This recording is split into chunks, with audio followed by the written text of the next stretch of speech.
Bonjour, Michael Plasto.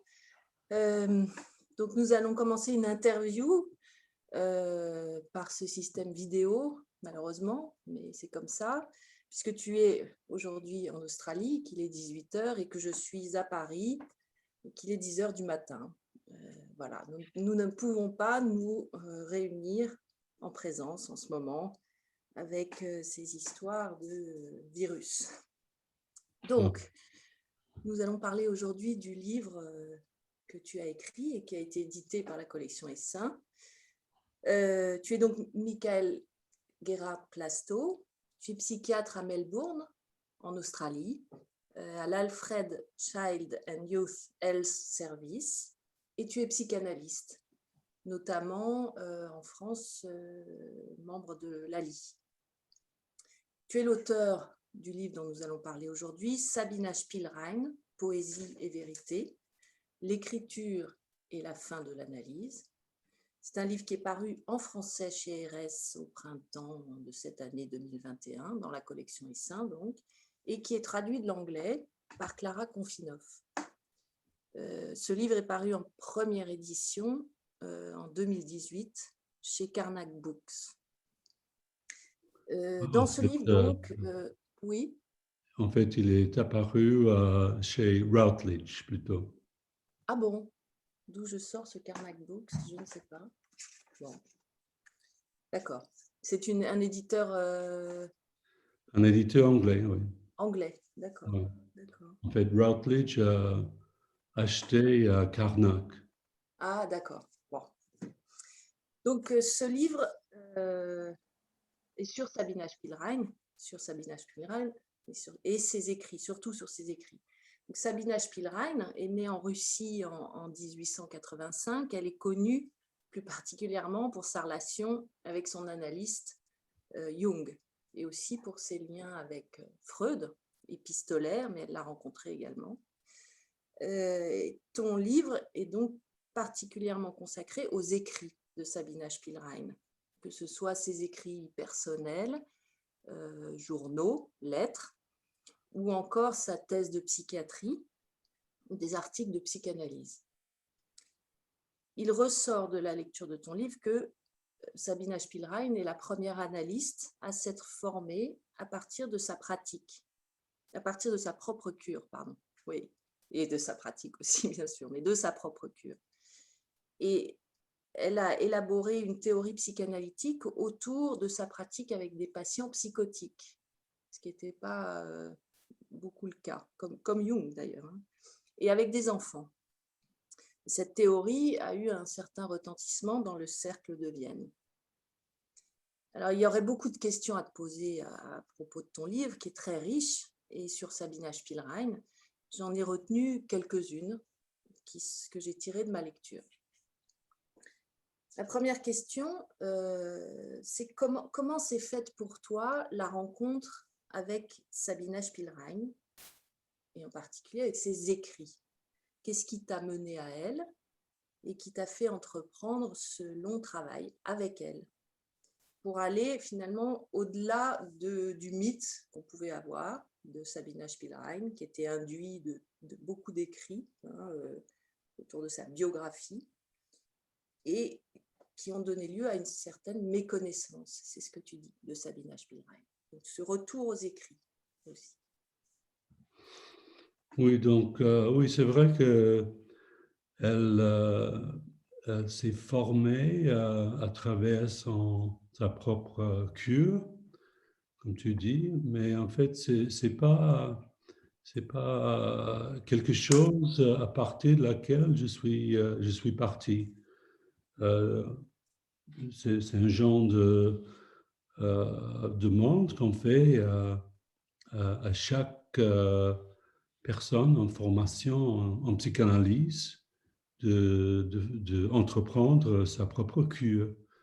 Et puis, j'ai cherché un peu pendant que j'écrivais parce que ça m'intriguait qu'elle se soit formée à travers sa cure.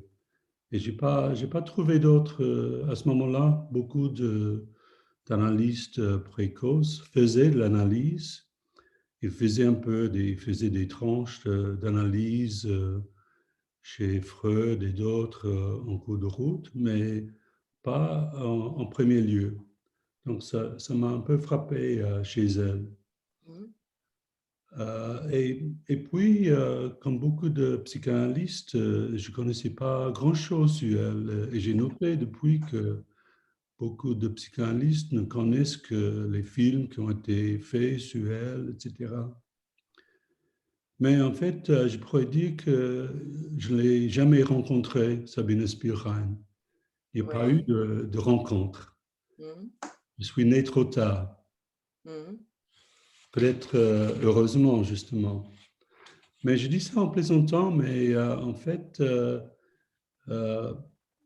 ce qui me frappe aussi, c'est que comme par exemple le livre d'Alain de Mijola, qui Ouais. commence ainsi, il dit, j'imagine ta surprise, chère Sabina, etc.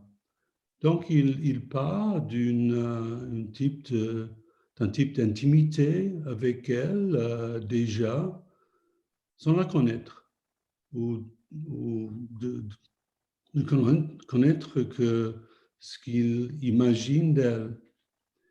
Et et ça me frappe quand beaucoup d'écrivains qui écrivent sur des femmes psychanalystes en particulier, ils l'appellent Sabina, ou quel que soit le nom de psychanalyste.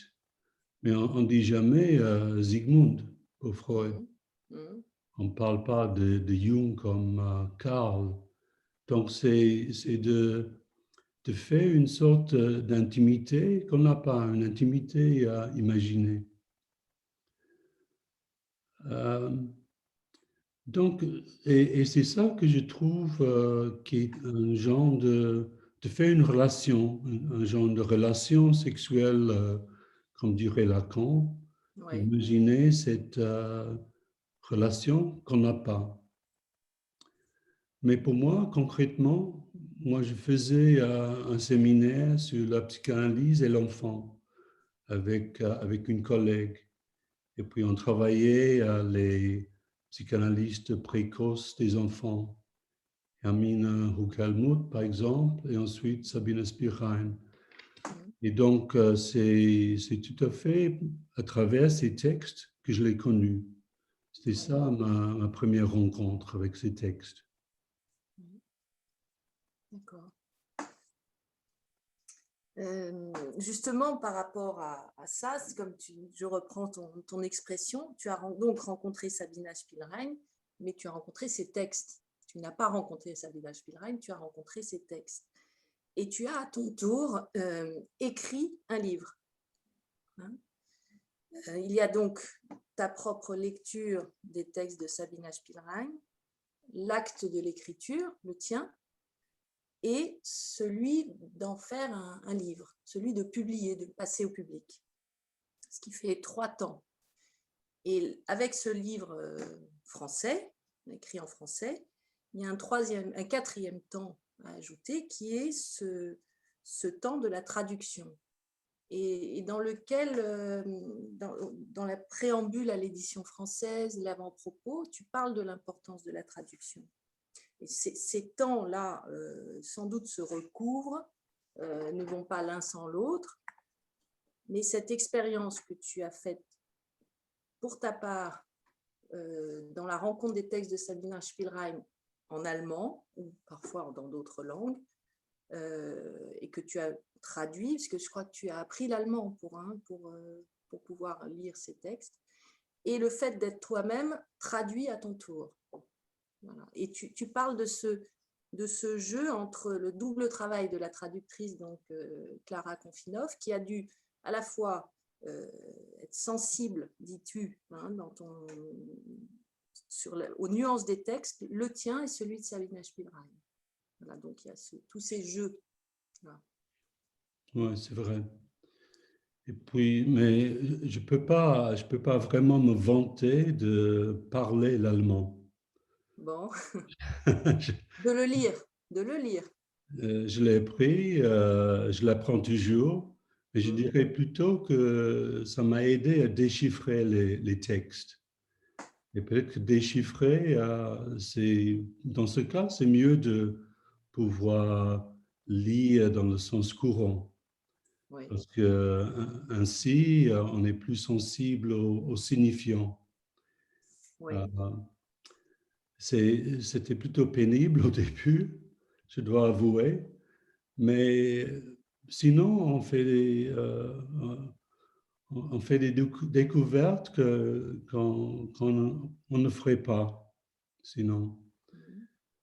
Et puis, bon, depuis que le livre est paru en anglais, il y a eu pas mal de traductions qui sont parues, mais un Oui. peu par-ci, par-là.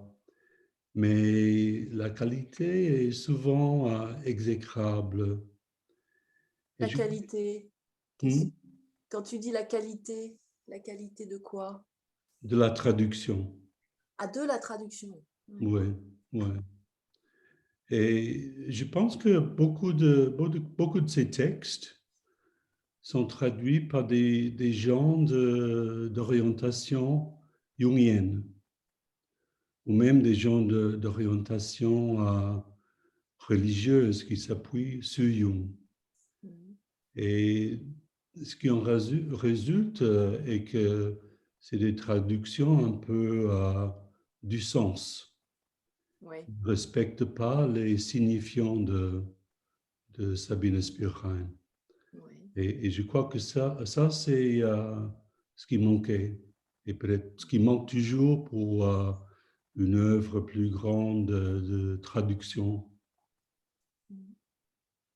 Oui. Mais pour moi, pour l'écriture, c'est un peu ce que je fais depuis le début, écrire des notes de séminaire, des travaux à présenter, à publier. Et puis, ce livre qui m'a donné la possibilité de dire quelque chose de plus, quelque chose plus long, de soutenir de différentes thèses que j'avais par rapport à Spirheim.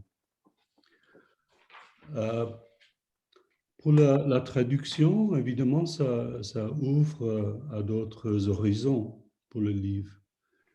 Mais c'était toute une autre découverte. Oui. Clara Confino, elle m'a fait aussi découvrir des choses, d'écouter, de lire Spirheim de nouveau, Oui. mais aussi de me lire de nouveau. Et il y a des trucs qu'elle a trouvés, par exemple, quelque chose que j'ai noté. J'ai écrit the font of a writing. Font, c'est une source, une fontaine. Oui. Euh, mais font, c'est aussi en anglais la police du caractère, que Oui. moi, je n'entendais pas dans ce que j'avais écrit. Mais ce qui me semblait tout à fait juste pour la traduction de jouer sur ce double sens de fonte. Mhm. Donc, elle en a rajouté au texte, je trouve, d'une façon bénéfique. Oui. Euh, et puis, oui, c'était un peu compliqué aussi parce que je crois que je raconte un peu dans la préface que il y avait des traductions qui étaient dans le livre de Guibal et Nobécourt qui étaient inutilisables tel que ça déviait de la lettre de Spielrein. Enfin, on peut lire différentes choses dans le texte, mais ce que je voulais faire ressortir n'était plus là dans les traductions. Donc, il fallait recommencer de nouveau. Oui. Mais par rapport à cette question des signifiants, hein, effectivement, dans ton livre, c'est quelque chose qui ressort beaucoup et qui était très important pour Sabina Spielrein. Et donc, il y a quelque chose d'un côté, dans ton livre, tu donnes à lire ta propre lecture des textes de Sabina Spielrein, hein, Tu fais aussi une lecture avec des références freudiennes et aussi lacaniennes qui font sortir Sabina Spielrein du entre Freud et Jung, et dans lesquelles elle était cantonnée. Et tu le fais en soulignant vraiment l'importance de lire les signifiants de Sabina Spielrein de manière littérale. Donc tu imites du tien, mais avec cette importance du littéral. Et tu insistes sur le fait de faire la différence entre les concepts qui sont les siens et la façon dont on peut les entendre aujourd'hui et où on les rattache finalement à un contexte qui n'était pas le sien, donc qui sont les nôtres. Les mêmes mots peuvent être entendus différemment. Donc tu insistes là-dessus, sur cette position singulière de Sabina Spielrein dans l'usage des signifiants qui sont les siens. Et par rapport à ces termes que tu soulignes, il y en a plusieurs. Il y a le terme de poésie, que dans le titre même du livre, tu associes à vérité. Donc, je pense que ce serait bien que tu en dises quelques mots. Il y a aussi, bon, je ne sais pas, mais l'importance de Sabina Spielrein au signifiant, mais aussi au nom propre qu'elle décompose, en particulier celui de Siegfried. Alors, ce serait rentré dans l'histoire de Siegfried pour Sabina Spielrein, cet enfant réel, tu dis. Bon, je ne vais pas développer ça davantage, mais qu'elle associait aussi à la poésie. Et puis, je trouve qu'il y a aussi un troisième terme qui est intéressant, qui est celui de destruction, qui a donné lieu à beaucoup de débats, puisqu'on l'associait à la pulsion de mort de Freud. D'ailleurs, Freud la cite, Sabina Spielrein, et fait référence à cette notion de pulsion de destruction. Et il l'évoque par rapport à l'idée d'une pulsion sadique. C'est dans une petite note au-delà du principe de plaisir. Voilà, donc, et cette notion de destruction, elle en parle particulièrement dans un article qui est pour elle, de ce que tu en dis, Princeps, qui est destruction comme cause du devenir. Voilà, donc il y a la question de cette notion dans son éclairage avec la pulsion de mort qui a été souvent associée. Voilà.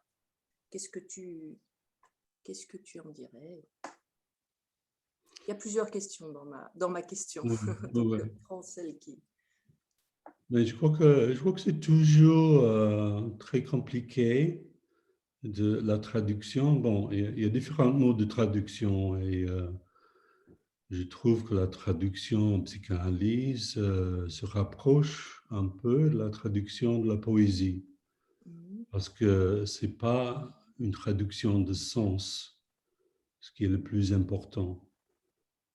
Et justement, surtout pour un texte qui a maintenant plus de 100 ans, oui. qui bon, a été écrit dans un contexte vraiment très différent du nôtre.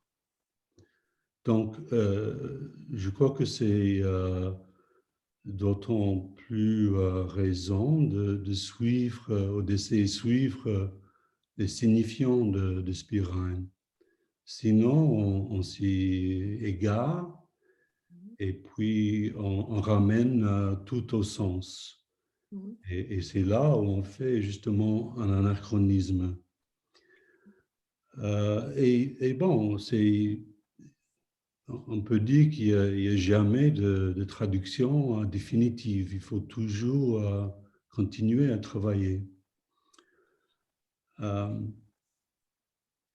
Mais oui, ce terme de poésie, il me semble, bon, d'après quelque chose que j'ai lu, et il reste à démontrer, que c'était un mot qui était utilisé par Jung et Spielrein. Ça faisait un genre de mot de leur langue secrète, on pourrait dire, mais qui vient d'une patiente. Et justement, la patiente sur laquelle elle a écrit sa thèse. qui était aussi une patiente de Jung. Hein. Oui, oui. Donc, elle était étudiante en médecine et Oui. Jung était le psychiatre. Non, enfin, je veux dire, cette patiente que Oui, suivait oui, Sabina oui, Spielrein, oui. oui, Et c'est c'était au ça. Blogesli, ça. Hein. Oui, c'est ça. Donc, Jung était le psychiatre du service et Spielrein était l'étudiante en médecine à ce moment-là. Donc, oui, ce mot, paraît-il, faisait allusion à l'amour.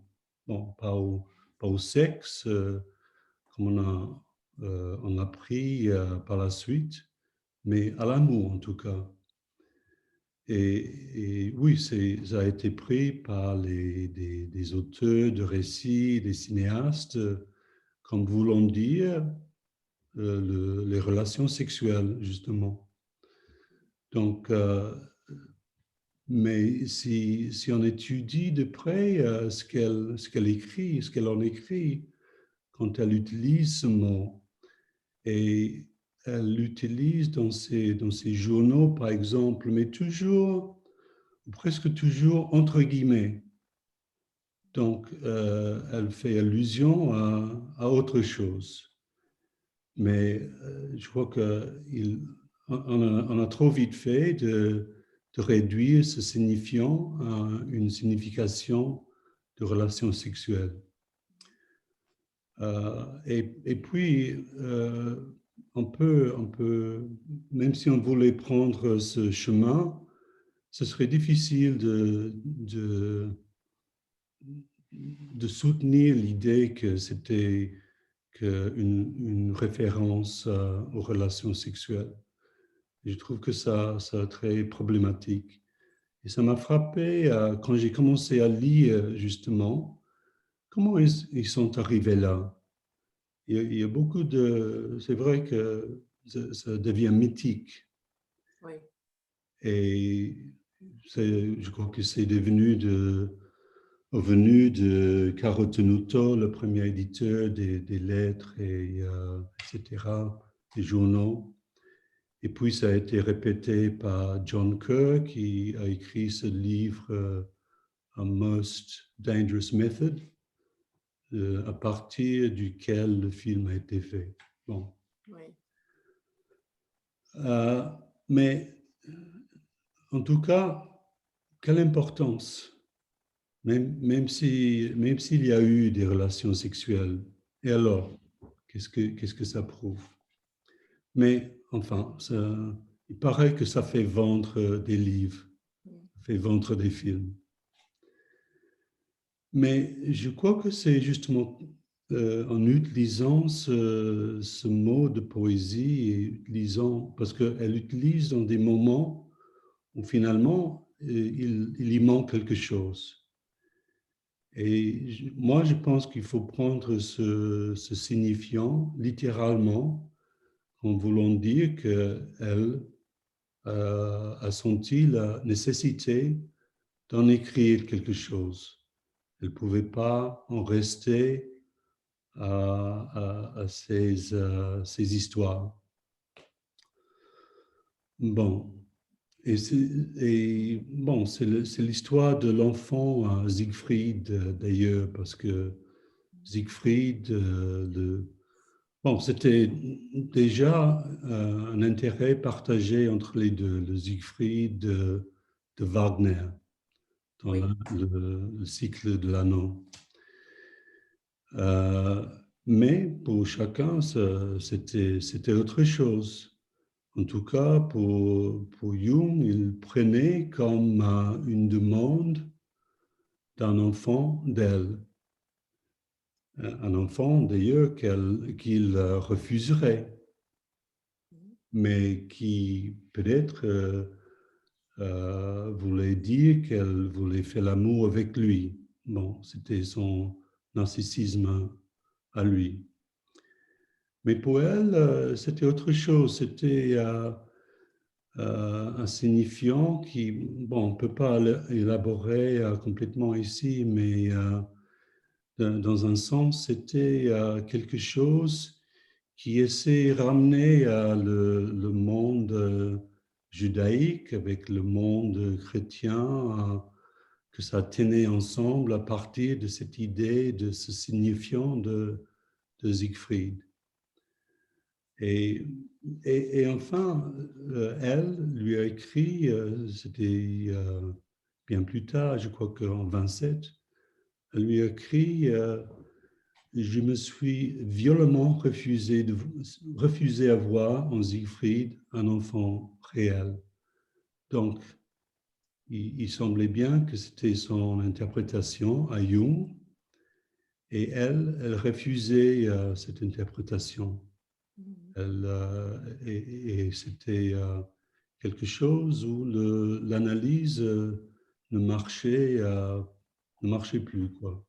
Et tu associes, dans ton livre, quand tu parles de poésie, il y a quelque chose qui renvoie à l'impossibilité du rapport sexuel. Hein. Et tu dis aussi que c'est ce qu'elle n'a pas pu dire dans l'analyse avec Jung, la poésie. Et Siegfried vient aussi parfois comme poésie. Elle associe Siegfried et poésie. Donc il y a quelque chose, non pas de la relation sexuelle qui aurait eu lieu et qui aurait des conséquences, mais plutôt dans ce que tu dis, quelque chose d'une écriture qu'elle cherche, elle se confronte dans son écriture à la non-écriture du rapport sexuel, finalement. Cette écriture est mise aussi dans cette tentative de l'écrire, mais dans cette recherche de l'écrire, mais d'où l'impossible. Oui, voilà, dans l'impossibilité Oui. d'avoir une relation sexuelle, dans le manque de relations sexuelles, mais je veux dire dans le sens Lacan. Voilà, dans le Mais mode de peut-être dans le rapport. sens ordinaire aussi, je ne sais pas. Oui, oui. Mais ça a moins d'importance. Oui. Mais quand même, elle utilise sa poésie à elle. Oui. Elle écrit. Elle écrit des textes, elle écrit des poésies, elle écrit des chansons, elle écrit des textes, sa thèse, etc.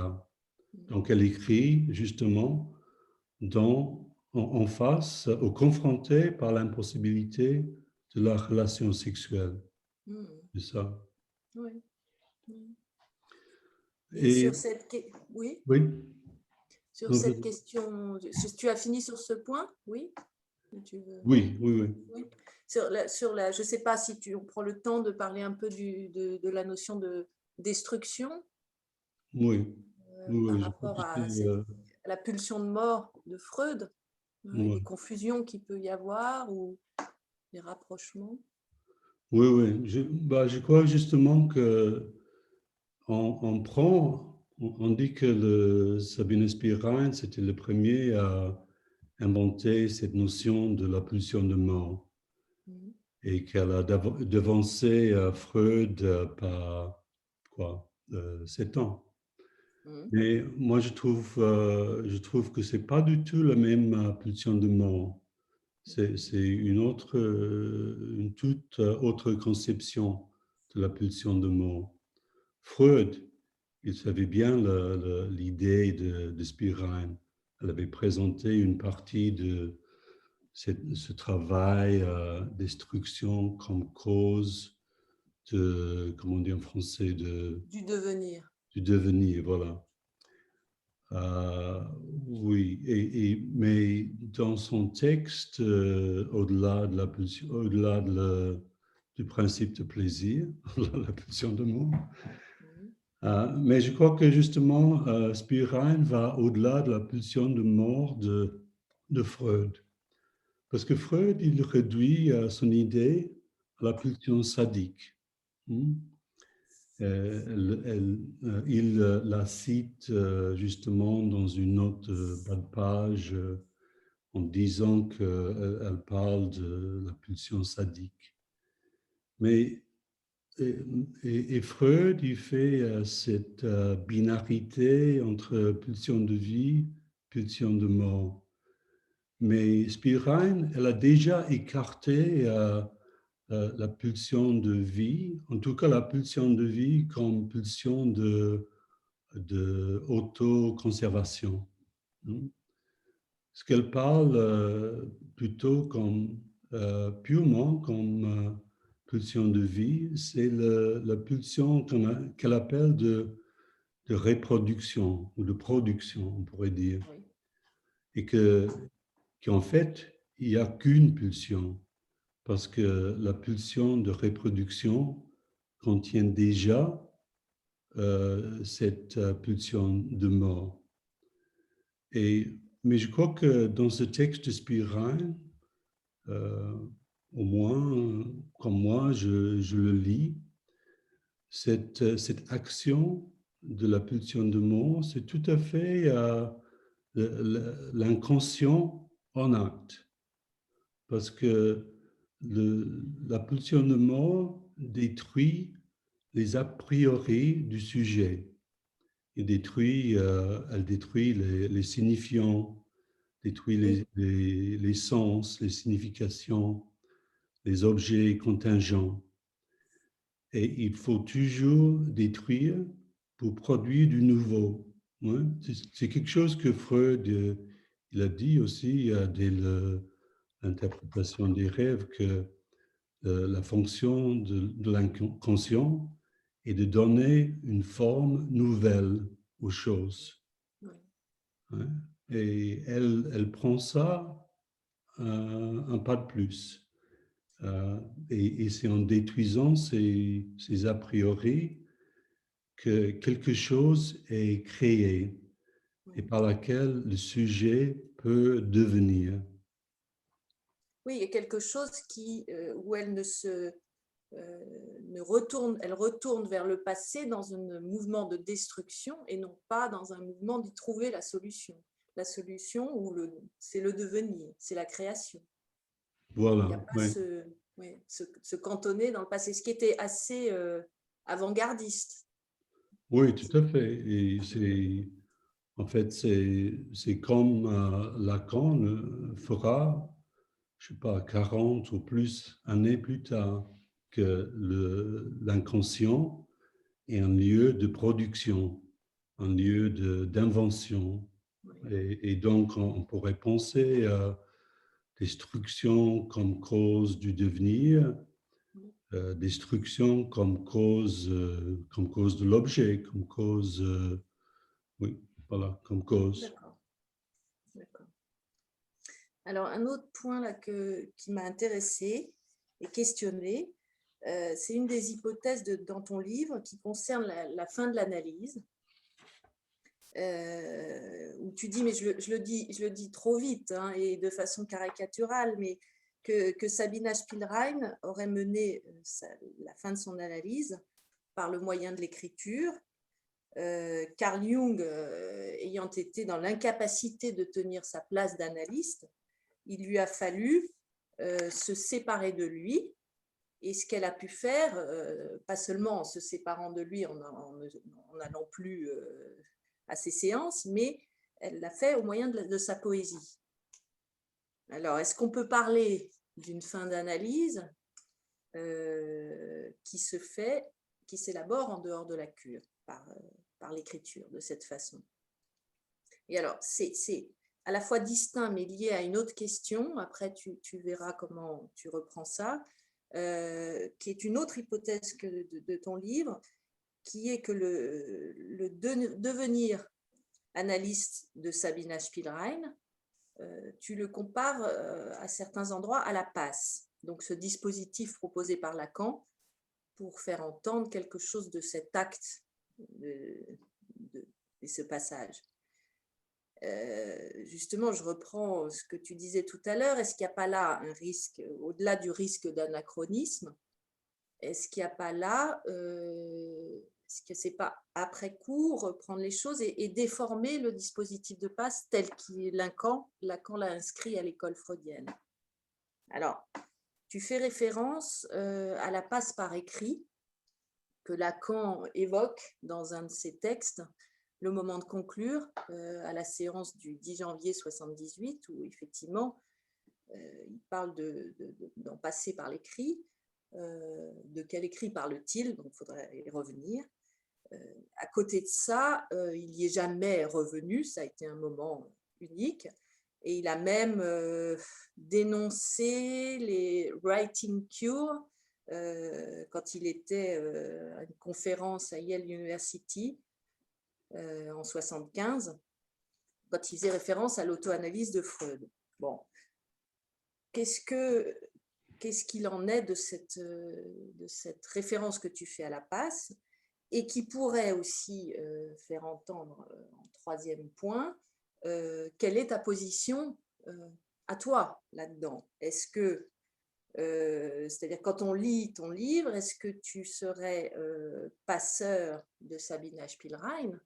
Et à ce moment-là, quel est le jury, les lecteurs? Comment est-ce qu'il y a nomination? Comment ça se... Ou est-ce que tu serais... ou, je ne sais pas, est-ce que tu serais toi-même passant grâce à Sabina Spielrein? Bon, il y a quelque chose de toute façon qui passe. Hein, mais est-ce que c'est bien ce dispositif de passe de Lacan? Voilà. Ouais. Bon, pour la nomination, je ne sais pas, parce que je crois qu'il peut y avoir passe sans nomination. Ça, c'est, Ça, c'est oui, c'est des décisions de dispositif. Ouais, ouais. Non, je veux dire que oui, du dispositif, parce que au premier abord, la passe, c'est une façon de savoir, d'apprendre quelque chose de ce qui s'est passé pendant une analyse. Je ne dirais pas que le premier but de la passe, c'est de faire des analyses d'école. Ce serait une distorsion de la passe. Mais bon, je ne propose pas exactement qu'elle fait sa fin d'analyse en dehors de la cure. On pourrait dire ça, mais j'insiste sur ce point que la cure finit quand elle sort du Burgersley. Il y a une fin temporelle, ponctuelle, disons. Mais son transfert continue. Et je crois que même si elle ne lui parle pas, bon, ils deviennent amis par la suite, etc. Mais elle continue à écrire, s'adressant à lui dans le transfert. Et de toute façon, je crois que, comme j'ai dit avant, Jung n'est pas à la hauteur de la tâche.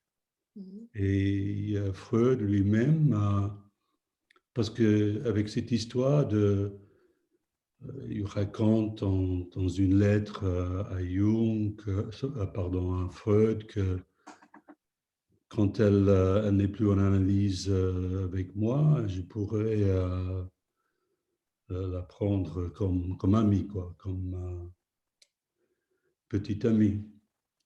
Mais Freud, il met en garde contre ce qu'il appelle son contre-transfert.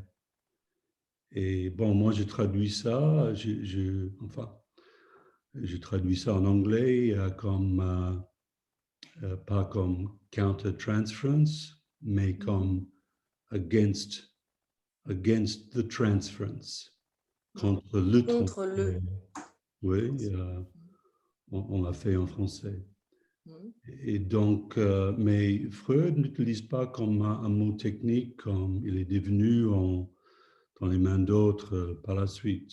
Il utilise comme un mot composé, normal, comme on fait communément en allemand.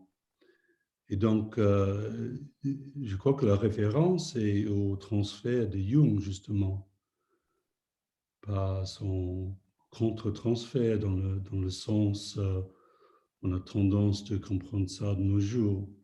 Oui. Et peut-être plutôt à quelque chose comme Lacan apparaît plus tard la résistance de l'analyste. Mais donc, oui, est-ce que... Je trouve que en essayant, et c'est ce que je propose, elle essaie de terminer son analyse en écrivant, parce qu'elle n'a pas d'autres moyens. Elle fait appel à Freud par écrit. Il dit écris-moi davantage. Et puis elle continue à écrire.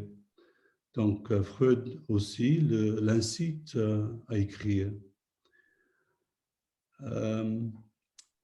Oui, donc, et en anglais, je dis que c'est pas...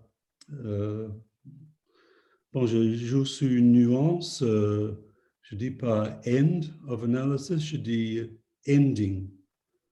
Donc, Oui.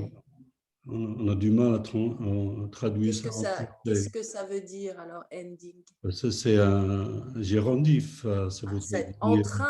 oui, en train de Mais finir. c'est utilisé comme un nom, donc le finissant, ou comment on dit, l'analysant, non, Oui. en français. C'est un gérondif. Mm. Euh, donc, mais c'est pour mettre en question qu'il y ait une fin. Bon, il y a une fin temporelle à chaque analyse. Mais est-ce qu'il y a une vraie fin de l'analyse? Ou est-ce que c'est une analyse terminable et interminable? Voilà, quelque chose qui doit toujours continuer à travailler parce que l'inconscient ne s'arrête pas dès qu'on sort du divan.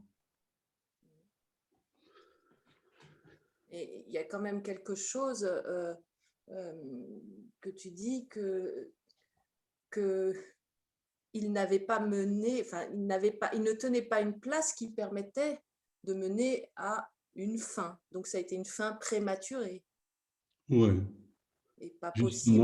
justement, elle devait bricoler une fin d'analyse comme elle pouvait, Hmm. à mon avis. Et que ça même, ce contre de Freud, de Jung, pardon, a même, Freud aussi.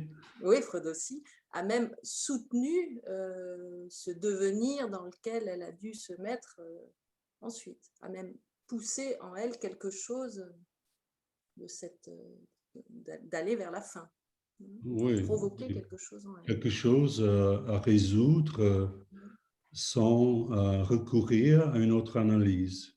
Oui. Euh, bon, la passe, oui, bien sûr, c'est un anachronisme de parler de la passe chez Sabine Spielrein.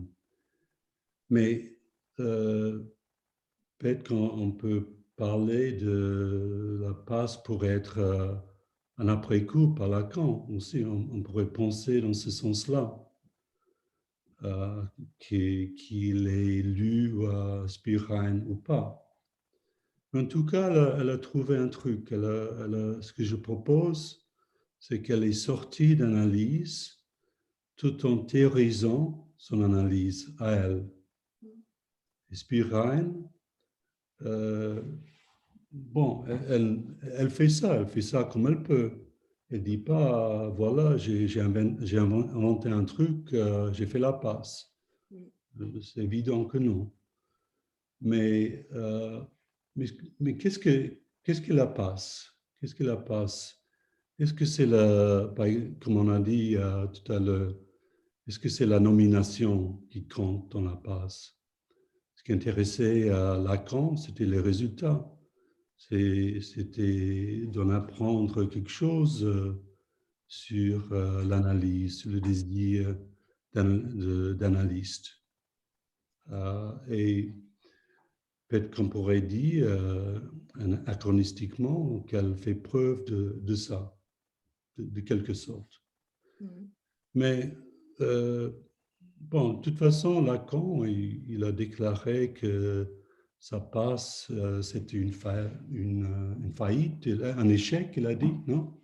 Oui, oui. Et Il l'a dit en disant ouais, bien entendu, c'est un échec cette passe. Bon. ouais. Mais on peut entendre ça de différentes Oui. manières.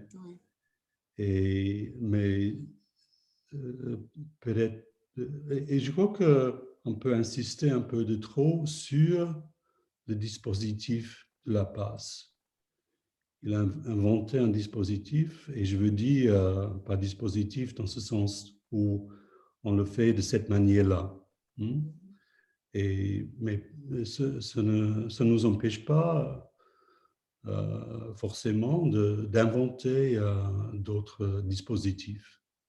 Mais peut-être la particularité de ce dispositif par rapport à ce que tu dis de Sabina Spielrein, c'est cette ternarité et ce discours indirect, ce témoignage indirect qui passe donc par des passeurs pour ensuite être transmis à un cartel de passe.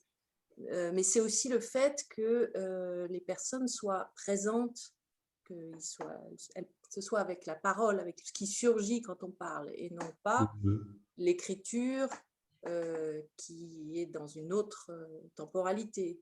Et peut-être quand il fait référence à l'écrit, c'est davantage quelque chose de l'ordre des mathèmes, de ce qu'il cherche, hein, de comment on pourrait écrire ce qui se passe dans la tête de quelqu'un qui veut devenir analyste. Voilà. Comment est-ce qu'on pourrait trouver quelque chose de l'ordre d'un mathème, non pas d'un récit écrit ou d'une, mais voilà, peut-être. Ouais. Mais en tout cas, c'est pas un témoignage direct. Oui, C'est pas tout à fait. un témoignage complètement oral, dans le sens où ça peut être transmettre directement de quelqu'un à quelqu'un d'autre. Et peut-être ce qui reste à la fin, c'est la lettre. Bon, c'est une hypothèse, je ne vais pas pousser plus en avant, mais on pourrait dire que le dispositif de la passe, tel que Lacan l'inventait, privilégie peut-être la lettre plutôt que la parole. La lettre dans la parole. Oui, oui, oui. Oui, bien sûr. Bien sûr, il n'y a pas d'analyse sans parole, c'est évident. Mais j'avais une dernière question, on n'a pas beaucoup de temps. Oui. Qui était, enfin, je ne sais pas si on va terminer là-dessus. Ce qui m'a intéressé aussi dans ton livre, c'est que c'était un livre de psychanalyste et que ce n'était pas un livre d'historien. Et pourtant, ça parle de l'histoire de la psychanalyse. On a une part d'histoire de la psychanalyse. Et qu'avec Sabina Spielrein, il y a quelque chose d'une histoire singulière que tu fais entrer à partir de ses écrits dans l'histoire avec un grand H, pour moi. Et ce qui fait que c'est un livre de psychanalyste aussi, c'est qu'il y a quelque chose où tu y es impliqué. Et tu fais bien entendre que les écrits de Spielrein invitent à y mettre du sien. Non pas comme les auteurs qui ramènent tout à leur narcissisme, mais quelque chose, et à y projeter ses propres fantasmes. Hein, c'est encore autre chose. Donc il y a là, dans ton livre, quelque chose qui met en rapport le singulier et l'histoire, l'universel et le singulier. Oui, oui, non, je trouve ça très intéressant, ta question.